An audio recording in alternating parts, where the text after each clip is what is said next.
So ngayon mga kababayan, no, marami tayong topic ngayon.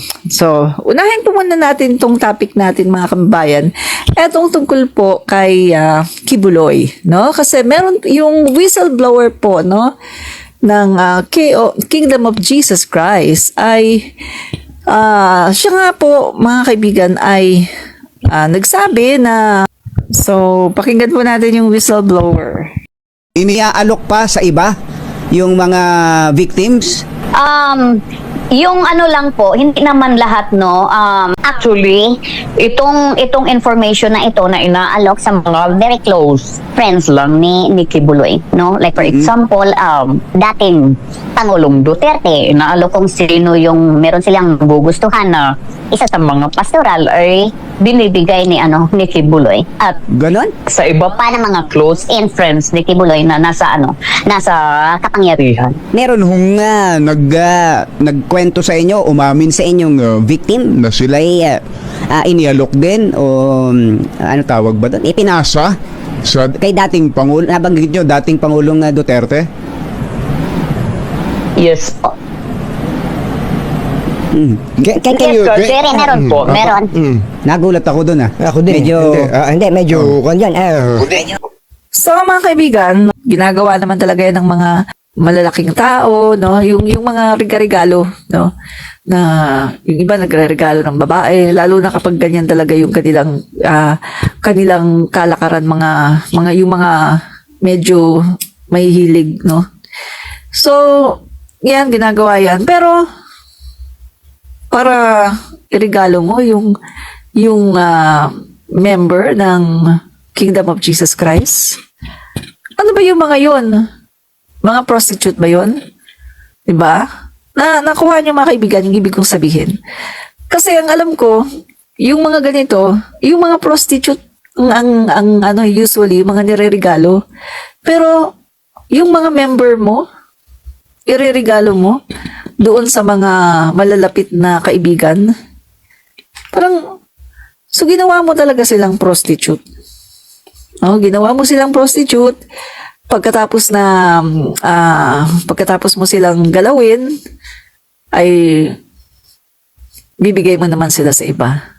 Grabe mga kaibigan, grabe yung ginagawa dito sa KOJC. Kung ito man talaga ay totoo. Grabe mga kaibigan. At talagang deserve po talaga ni Kibuloy ang makatulan ng habang buhay na pagkakakulong. Mabuti nga ngayon, wala ng silya elektrika, wala ng lethal injection. Pero kung ginawa niya ito noon sa panahon ni President Marcos Sr., silya elektrika siya. Di ba? Talagang mararanasan niya yung lupit ng silya elektrika. So, ayan mga kaibigan, binalita po ito sa DZRH exclusive. Dating Pangulong Rodrigo Duterte, isa sa mga nakinabang sa mga babaeng biktima ng human trafficking sa KOJC, Arlene Stone. Yan. Dito naman sa balita naman sa magkasabwat, former President RRD nakinabang sa human trafficking ng KOJC. Nakinabang din pala sa mga babaeng biktima ni Kibuloy at ng KOJC ayon kay Arlene Stone, isang ex-KOJC member. So, si Arlene Stone, mga kaibigan, siya yung lumabas siya, no? Sikat na sikat yan sa TikTok eh.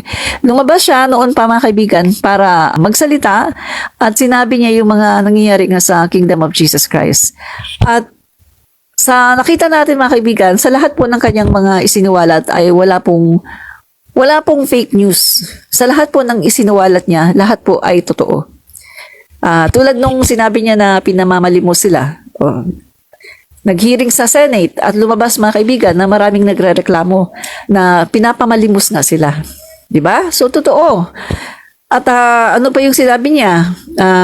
Nung yung KOJC ay ni-raid di umano ng NBI. O di ba nagsalita siya, sabi niya, ay hindi yan, peke yan. Peking raid yan. Kasi yung NBI regional director dyan sa Davao ay nasa payroll ni Kibuloy. So, tama nga. Kasi di ba nung ni-raid ng NBI, yung KOJC, ay nakapasok sila ng napaka-smooth na para silang mga friends, no? Friends ng taga KOJC at hindi man lang sila hinarang. Samantalang kapag ang PNP ang pumapasok ay talaga namang napaka grabe talaga ng resistance, no, ng mga KOJC. At anong sinabi ng NBI? Wala naman daw si Kibuloy doon, di ba? So, ang sinabi nitong si Arlene Stone na ni-raid lang yan ng NBI para palabasin na, ni-raid namin to. Ay, hindi naman namin nakita si Kibuloy. Ay, wala na si Kibuloy dyan. Diba? At maraming nagpo-post noon kay Arlene Stone. Pero lumabas na totoo pala ang sinasabi niya. Kasi, ilang araw lang, 'di ba? Ang PNP pumasok doon, talagang force entry at talagang sa pamagitan ng tapang ni General Torre, hindi siya talaga nagpatinag kahit sinabi na ng pangalawang pangulo ng bansa si Sara Duterte na wala na daw si Kibuloy diyan sa KOJC, wala na daw si Kibuloy doon. Kasi sa haba daw ng mga hearing na ginagawa sa Senate, etc., wala na daw si Kibuloy. No? So, kita nyo tinago ng BP. Naniniwala ba kayo na hindi alam ni BP Sara Duterte na nandun si Kibuloy? Mga kaibigan, sa aking malikot na kaisipan, hindi ako naniniwala na hindi niya alam kung nasaan si Kibuloy. 'Di ba? Lalong-lalo na yung tatay niya na sobrang daldalero, 'di ba? Anong sabi ng tatay niya, mga kababayan, noon? Alam daw niya kung nasaan si Kibuloy, pero hindi niya sasabihin, secret. Kaya eto mga Duterte, dapat talaga sa kanila kasuhan dapat 'to 'di ba? Obstruction of justice. Kasi mga kababayan, talagang noon pa dapat yan na huli si Kibuloy. Pero kanila pong pinapatagal, kanila pong pinipigilan. Actually, mga kababayan, yung ginawa po ni Bato de la Rosa na pinatawag si Torre, no, General Torre, pinatawag niya sa Senate, yun po ay isang malaking katibayan, no, para sa akin, malaking katibayan yun na masusukol na si Kibuloy. Kaya, kumbaga, come to the rescue na ang Senado. Ginamit ni Bato de la Rosa, ni Robin Padilla, ni Bongo, ang kanilang power para pigilan si General Torre. Siguro mga kaibigan, nagsabi si Kibuloy sa kanyang lawyer, no, na hingi na tayo ng backup sa Senate. Kailangan mapigilan nila ito. Kasi ayon doon sa report, 'di ba? Isang kwarto na lang. Yung isang room na lang, mga kaibigan, na hindi na napapasok, no, ni General Torre, isang room na lang. At di umano nandoon daw si Kibuloy. Kaya ayan mga kaibigan, ang ginawa ni Kibuloy ay talagang sumuko na lang ng kusa. Kasi sabi ko nga sa inyo, sa ating malikot na kaisipan bilang mga ordinaryong mamamayan, baka naman sa kwarto na yan ay maraming tinatago. Diba? Baka naman nandyan ang malaking vault ng mga kaperahan. Diba? O, sa malikot nating pag-iisip, no, maraming mga Pilipino ang nagsasabi na, ay, pinapatago dyan ang kayamanan ni Digong. Baka kaya napilitan na si Kibuloy na lumabas na lang kasi para hindi mahukay, hindi makita ang kayamanan na tinatago. Di ba? Posible yan. Kaya talagang si Kibuloy ay lumabas na lang. Pero mga kababayan, alam naman natin na kung hindi ginawa yun ni General Torre, na talagang nag-insist, na talagang nagdig doon, hindi naman susuko si Kibuloy. Dahil meron siyang binitiwan na salita na hindi siya pahuhuli ng buhay. Kaya mga guys, no, nakakatawa itong mga DD sheets na sinasabi na sumuko daw si Kibuloy at hindi daw nahuli. Ay, naku, huwag na tayo maglokohan. Si Kibuloy ay nahuli, nasukol. Nasukol na siya. Kaya nga siya lumabas sa kanyang lungga dahil alam niya na, ayan na, babakbakin na yung kwarto na kung nasaan nandoon siya. At ang masama pa nito, kapag hindi siya talagang lumabas at talagang binakbak at talagang sinira, pumasok doon ang PNP at makikita doon yung vault at yung mga kayamanan. Oh, hindi ko sinasabing totoo to pero ito yung ating malikot na kaisipan, di ba?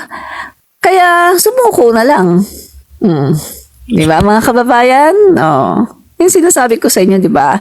So, ngayon naman mga guys, no? Ang pangalawa nating topic. Etong dating USEC mga kaibigan ni Duterte, si Christopher Lau, ay nahuli na po. Nahuli na siya. Naaresto na po siya sa Davao. Kaya nga mga guys, ngayon ay merong isang napakalaking question. Napakalaking question talaga. Na sa ating malikot na kaisipan ay lalagyan natin ng komentaryo. Yan. Kapag nagko-komento ako, galit na galit yung mga DD sheets eh. Kasi talagang talagang kumbaga pasok sa banga yung aking mga komentaryo at talaga namang umaaray talaga sila kasi merong katotohanan, 'di ba? Hindi ko sinasabing totoo, pero kung titingnan natin yung logic at saka yung pagkasunod-sunod ng mga events at saka kung gagamitan yun ng common sense, may katotohanan, 'di ba? Bato-bato sa langit sigurado nang may mga sasabit. Correct ka dyan, Ruben Dionisio. Correct. Jesse Velasco, PBBM is the best president. Correct po. Marami pong salamat sa inyong comments, no? Jonah Castro Grande, sabi niya, matanda ka na, uy, wag ka sinungaling. Anong pinagsisinungaling ko dun? Kasinungalingan ba na pinalabas ko yung video ni Arlene Stone na nagsasabi na si Kibuloy daw ay pinapapili niya si Duterte dun sa mga babae. Kasinungalingan din ba yung sinasabi ko na nahuli na si Christopher Lau at doon siya sa Davao City nahuli? Ay, nako naman. Mga DD sheets, ang utak nyo. Pwede ba? Bumili kayo ng utak sa palengke, no? Hanap kayo ng utak sa palengke para naman magkaroon kayo kahit naman konti, no? Hanap kayo ng utak doon kasi wala kayong mga utak, no? So yan na nga mga kababayan, no? Si Christopher Lau, ex-DBM, USEC Christopher Lau, nahuli sa Davao City. Mga kaibigan, ano ba yung DBM? Ano ba yan? Ayan, di ba yung Department of Budget Management?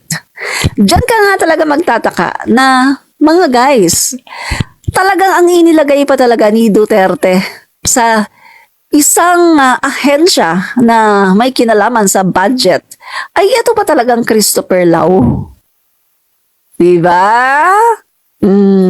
Pagganahin ang malikot na kaisipan, ang logic, pagganahin ang critical thinking. Bakit yan ang nilagay niya ni Duterte sa DBM, Department of Budget and Management? Oh, tungkol yan sa kaperahan. Oh, di ba? So mga kaibigan, etong si Christopher Lau ay nahuli sa Davao City. Oh, sabi ko na nga ba mga kaibigan alam niyo marami na talagang nagtatanong at nagtataka bakit ang mga kriminal ay talagang sa Davao City nakikita? Bakit ang mga kriminal ay sa Davao City Airport tumatakas? Bakit ang mga kriminal ay sa Davao City pumupunta para lang makalabas ng bansa? May something yan, mga kababayan. May something yan kung bakit ganyan. Kung pagaganahin yung inyong utak, alam nyo na kung bakit. Ay, talaga naman mga kababayan. Okay, no? So, eto mga kababayan, bakit natin ito tinatapik ngayon? Kasi maraming nagtataka At marami na rin na talagang nagtatanong sa akin kung bakit daw ang Davao City Airport ay talagang doon pumupunta ang mga kriminal at doon lumalabas. Kung inyong naalala mga kababayan, no? Sa Davao City rin, mga kaibigan, no? Nahuli etong Parmalis Dargani sibling. Nahuli sila mga kababayan. Ito yung nag-iimbestiga noon sina Gordon, no? Sina Senator Gordon. Nag-iimbestiga noon tungkol dito sa Parmali. Ngayon, tumatakas itong Dargani siblings. Ayan sila, pakita ko sa inyo. Ayan sila, Dargani siblings, tumakas sila mga kaibigan at doon sila nahuli. Papasok, paakyat ng airplane sa Davao City Airport. Mga kaibigan, ngayon nagkakaroon tayo ng pag-iisip na bakit sa Davao sila pumupunta? Bakit sa Davao sila tumatakbo para tumakas ng bansa? Ay, naku mga kababayan. Bukod doon, manager ng illegal pogo sa Porac, Pampanga, nahuli sa Davao City. At ito yung mga kaibigan na nagtatry siya na umalis ng bansa at siya ay pumunta sa Davao at doon siya sasakay pabalik ng China. Ayan siya, Diba? Mga guys, hindi ba kayo nagtataka? Ang dami namang airport dito. Sa Porac, Pampanga siya. Pwede naman siyang dumaan dito. Pwede naman siyang sa Manila International Airport. Meron din namang airport sa Clark. Meron din namang airport dito sa iba-ibang lugar dito. Diba? Sa Luzon. Pero bakit nag-travel pa siya papunta ng Davao para lang makalabas ng bansa papuntang China? Mga kaibigan, Davao! Alam nila na kayang-kaya nilang lumusot. Alam nila na kayang-kaya nilang makaalis gamit ang Davao City Airport dahil doon din sila pumasok. Knowing kung sino ang mayor ng Davao City. Mga kaibigan, Duterte. Pinamunuan ng Duterte ng ilang dekada ang Davao City. Mga kaibigan, ngayon nagkakaroon na tayo ng critical thinking. Bakit ang mga kriminal dito sila sa Davao City Airport? Di ba? Ano pa mga kaibigan? Bukod doon mga kaibigan, dito rin po sa Davao, no? Dito rin sa Davao ay mga kaibigan, nagkaroon, guys, ito na nahuli etong libo-libo, nasa 2,000 mga kaibigan. No, nasa 1,000. Pero yung mga last na balita noon ay nasa 2,000 na mga Chinese national na nagkaroon ng Philippine passport at birth certificate sa Davao na naman. Sa Davao na naman mga kaibigan. So, kung ating titingnan, bakit sa Davao lagi? Sa Davao nag-umpisa na ang mga Chinese nationals, 2,000 nagkaroon ng Philippine passport, nagkaroon ng birth certificate. Sa Davao din pumupunta ang mga kriminal. Sa Davao lumalabas, sa Davao City din pumapasok. Alam niyo na. Meron diyang protector. At alam niyo ba, along the investigation ng Quadcom, naglalabasan na ngayon mga kaibigan na naglalabasan na ang mga pangalan ng inyong mga iniidolo, mga DD sheets.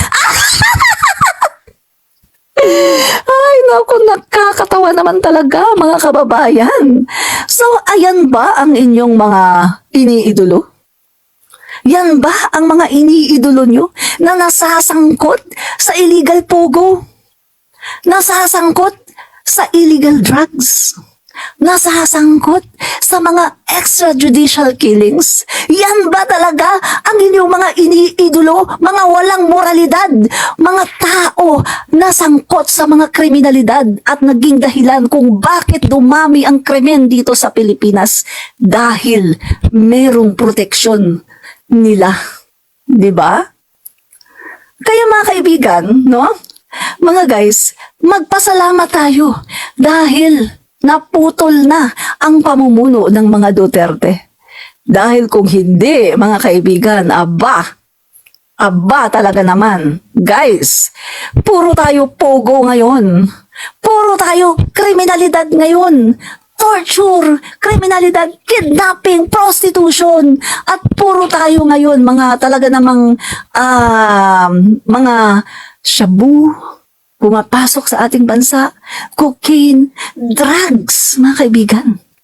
Kaya nga, yung sinasabi ni Mang Kanor na I hate drugs, yung sinasabi niya na the drug war na pagputol daw sa droga. Guys, yan ay isang malaking kasinungalingan. Kasinungalingan yan. Dahil nakita naman natin, guys, laging lumalabas ang pangalan ni Michael Yang na kanyang BFF yata niya ngayon. BFF yata niya yan eh. Kasi di ba, economic advisor niya. Pero hanggang ngayon, patuloy pa rin niyang pinoproteksyonan si Michael Yang. At patuloy pa rin siyang nagsasalita at kanya pong pinagtatanggol si Michael Yang. Di ba? Mga kaibigan. Pero, manood kayo ng Quadcom. Patuloy po, andyan ang ebidensya. Hindi pa mumulitika dahil talagang merong mga ebidensya. At ang mga ebidensyang ito ay talagang dokumentado at talagang circumstantial evidences, may mga dokumento at may mga tao, mga witnesses. So hindi mo pwedeng sabihin na pinipeke, hindi mo pwedeng sabihin na gawa-gawa. Mga kaibigan, alam naman natin sa panahon ni Duterte, 'di ba? Meron siyang mga kinasuhan. Pero yung mga kinasuhan niya, nasa na ngayon? Mga nakalaya. Kasi nga, lumabas, mga kaibigan, na gawa-gawa ang mga ebidensya at yung mga testigo ay mga binayaran, mga testigo ay pinuwersa. Balikan natin ngayon ang sinabi ni Duterte. Sa tagal daw niya, mga kaibigan, na naging piskal, natutunan niya kung paano magtanim ng ebidensya. Natutunan daw niya sa kanyang pagiging piskal ng mahabang panahon kung paano magtanim ng ebidensya. Ang una muna gagawin daw niya ay mangintriga. Iintrigahin niya muna ang tao. Yan. Ngayon, kapag andyan na yung intrigues, ay sasampahan ng kaso, tapos para maging makatotohanan, tataniman ng ebidensya. Guys, parang yung ginawa niya kay PBBM. Di ba inintriga niya? Sa panahon ng kampanyahan, di ba inintriga niya? Sinabi niya na, meron tayong nagko-cocaine na presidentiable. Meron tayong presidentiable na na weak leader, nagko-cocaine yan, ganyan-ganyan.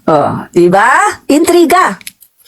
Pangalawa, para maging makatotohanan yung kanyang intriga, kailangan nilang lagyan ng substance. Kailangan ng ebidensya. Ayan na, pumasok na dyan si Morales. Naggawa ng mga ebidensya kuno, na mga dokumento kuno. Yan. Pero, mga kaibigan, ang Panginoon ay nakatingin. Ang Diyos, mga kaibigan, ay nakatingin at hindi niya hahayaan na ibagsak nila ang Pangulo na napakabuting tao at mapagmahal sa taong bayan at sa ating bansang Pilipinas. Guys, sobrang awang-awa na ang Panginoon sa atin. Kaya hindi niya hahayaan ang mga Duterte na wasakin ang ating Pangulo. Dahil awang-awa na ang Panginoon sa taong bayan. Diba? Kita nyo, kahit anong ginawa ng mga Duterte na wasakin ang ating Pangulo, nawasak ba nila? Ginawa nila lahat ng paraan. Siniraan ang ating Pangulo. Sinabi na bangag daw. Kesyo nagko-cocaine. Lahat-lahat na. Pero mga kaibigan, bumagsak ba ang Pangulo natin? Kabi-kabila na mga panghihikayat sa taong bayan, maisog rally, punta pa sa iba-ibang mga bansa, maisog rally, minumura ang Pangulo natin, lahat na yung mga nagsasalita, puro mura ang binabato nila sa Pangulo natin. Bumagsak ba ang Pangulo natin? Hindi hahayaan ang Panginoong Diyos dahil awang-awa na ang Panginoon sa mga Pilipino at sa bayang Pilipinas. Sobrang awang-awa na ang Panginoon. Kaya hindi niya hahayaan na magtagumpay ang mga dyablo, ang mga kadiliman. Hindi niya hahayaan yan dahil, mga kaibigan, nakita ng ating Panginoon na ang motibo ng ating Pangulo BBM ay dalhin tayo sa isang bagong Pilipinas na kung saan ay ang mga tao ay magiging masagana. Ang mga tao ay free from mga politician na naghahari-harian. Na ang mga tao ay kailangan equal rights tayo dito. At merong justice. Hindi pwede yung may naghahari-harian. Hindi pwede yung merong tsugi ng tsugi. Sinutsugi kung sinong gustong tsugihin. Guys, nasa bagong Pilipinas na tayo. At eto mga kababayan, ang nangyaring ito sa bansa natin, ito ay kagustuhan din ng Panginoon dahil sa sobrang awa ng Diyos sa mamamayang Pilipino. Awang-awa na siya. Dahil binaboy ni Duterte ang ating bansa ng 6 na taon, binaboy niya ang bansa natin. 'Di ba? Nang umalis siya, iniwan niya ang 12.7 na utang, trilyon, 12.7 trilyon na utang iniwan niya.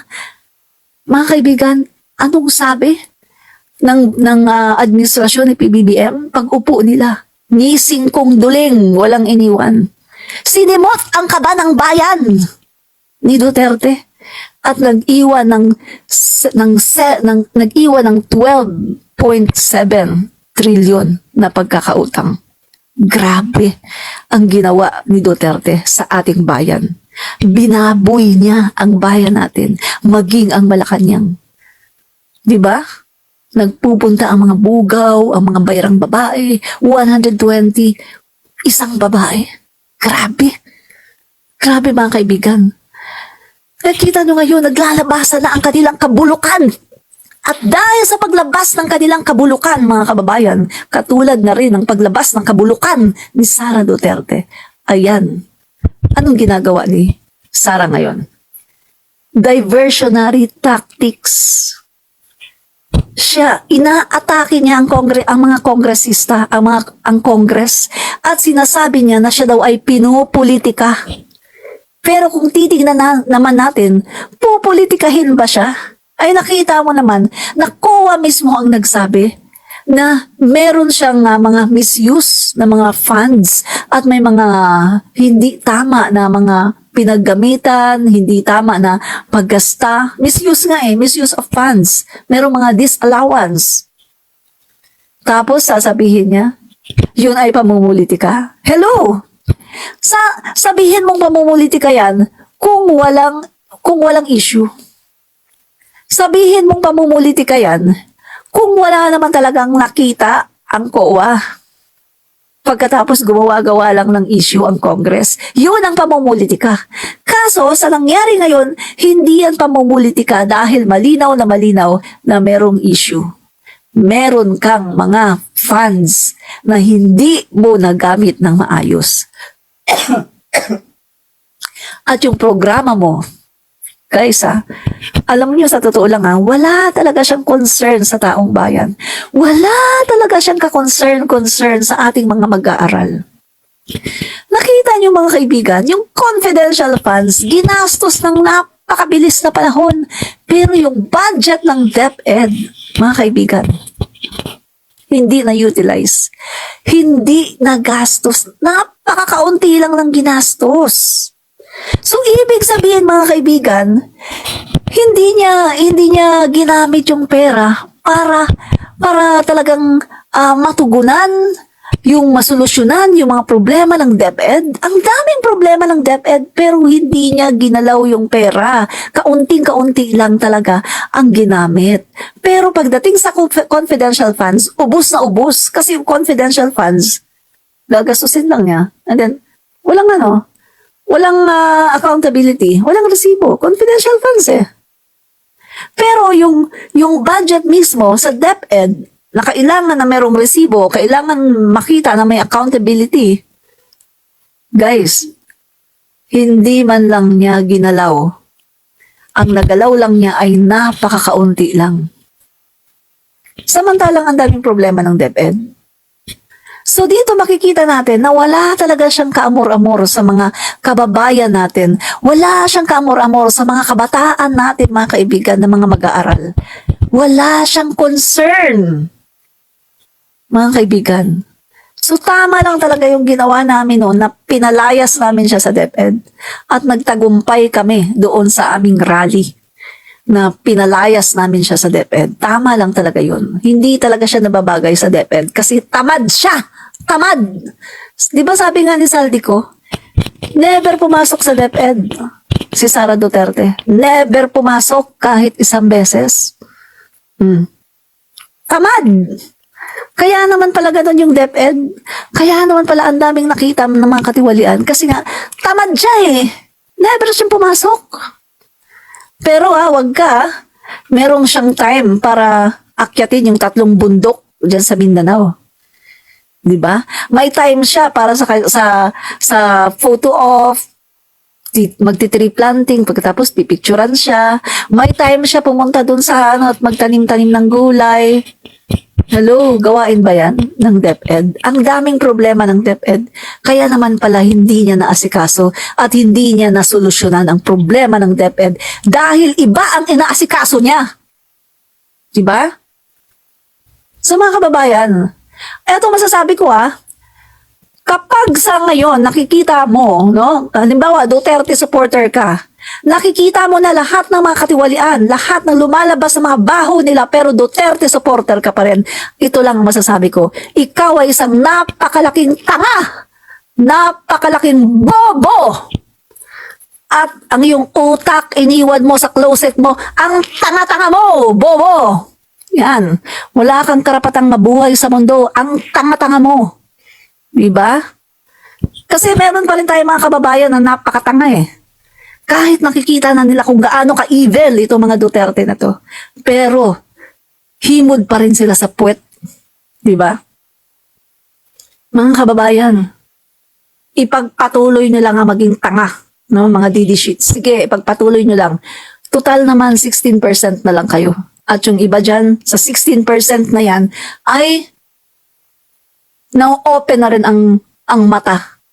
At baka sa ibang araw, matira sa inyo, 1% na lang kayo. Diba? So mga kababayan, totoo lang sasabihin natin dito Hindi tayo mag-fake news. Ayan naglalabasan. Manood kayo ng Quadcom sa Congress.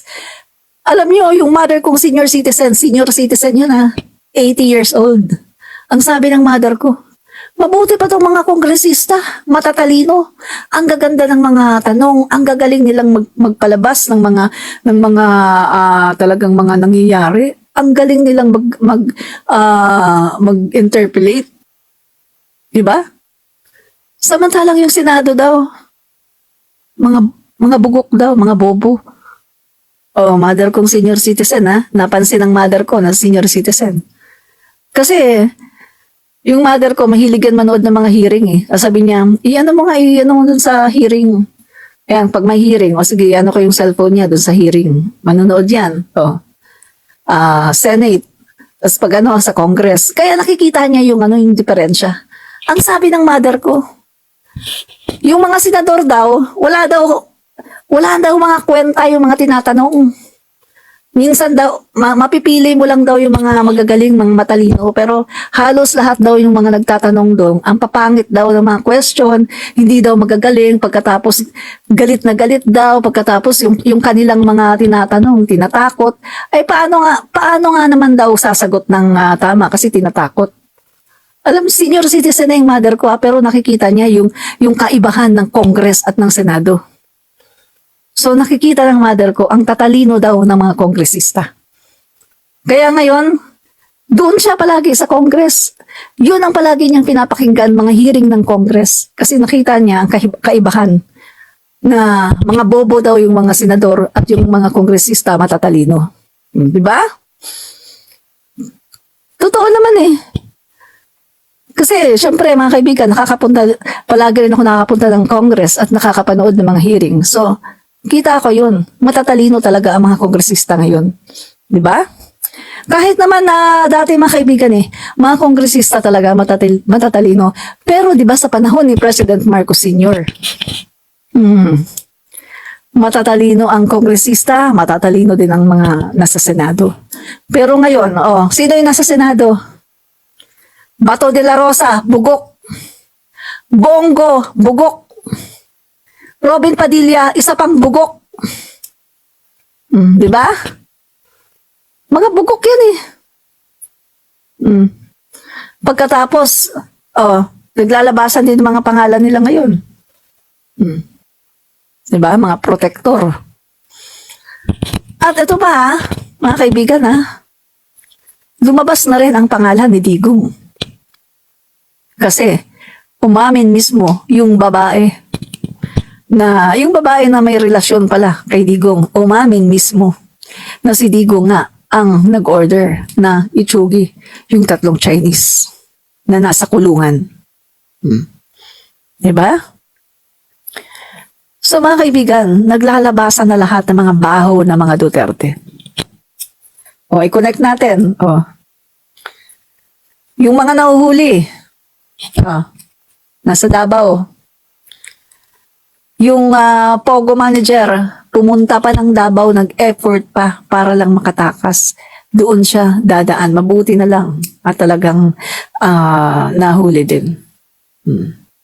So mga guys, magtanong kayo sa isipan nyo, bakit sa Davao? Bakit gustong-gusto nila ang Davao City Airport? Guys, hindi naman pupunta yung mga kriminal na yan dyan. Hindi naman yan sila dadaan dyan at maglalabas-masok sa Davao City Airport. Hindi sila maglalabas-masok dyan. Hindi sila magkakalakas ng loob na maglabas-masok dyan kung alam nila na hindi sila protektado. Diba? Nandyan kasi ang proteksyon.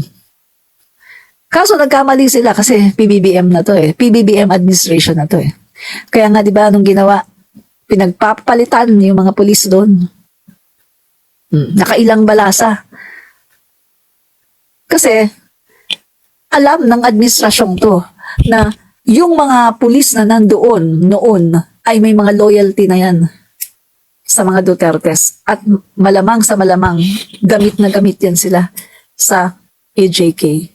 So, syempre, poproteksyonan nila yung kanilang poon. Diba? Kaya mga guys, eto lang conclusion natin.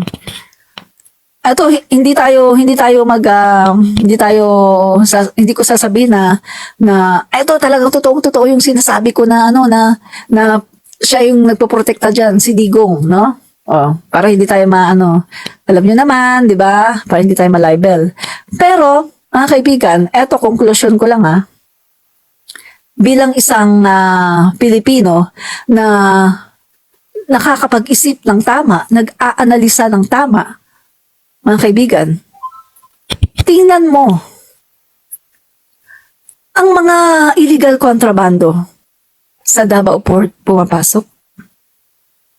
Yung mga smuggled goods, pati mga droga, pumapasok sa Davao din.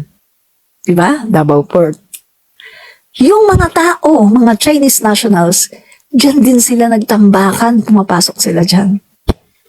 Guys, ayon dun sa balita na nabasa ko, 2016, 20 hanggang 2019, diyan yung dumagsa yung mga Chinese nationals na pumasok sa Davao City. At nasa almost 2,000 plus na mga birth certificates and passports, Philippine passports, ang na-issue sa mga Chinese citizens. Take note, Chinese citizens nagkaroon ng mga passport, Philippine passport at saka birth certificate at mga government ID sa Davao. So, sino ba yung namamahala ng Davao? Sino ba ang namamahala sa Davao City? Di ba ang mga Duterte? Sino ba ang malalakas diyan sa Davao City? Di ba ang mga Duterte? Sino ang malakas sa Davao? Sabihin na natin, Davao Region, di ba Duterte? Sino ang merong malakas na impluensya sa Davao? Di ba Duterte?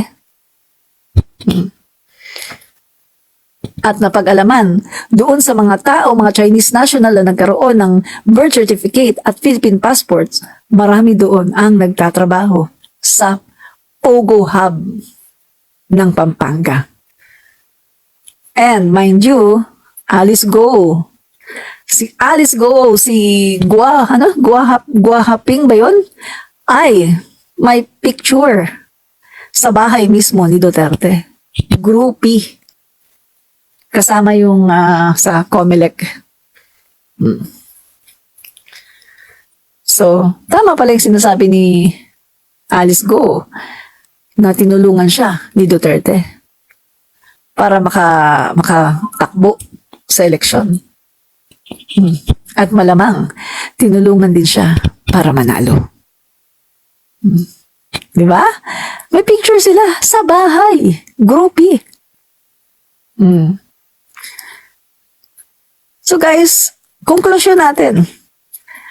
Bakit sa Davao pumupunta, lumalabas, pumapasok ng bansa ang mga kriminal at ang mga Chinese nationals na ma-wanted sa China at wanted sa iba-ibang mga bansa? Bakit sa Davao sila pumapasok? Dahil alam nila na sa Davao meron silang protection. Dahil alam nila na nasa Davao ang kanilang protector. Yun lang yun, mga kaibigan. Yun lang yun. Diba? O, ulitin ko Parmali Darganes sibling. Ayan, nahuli sila sa Davao, papasakay na sila ng airplane. Sino pa?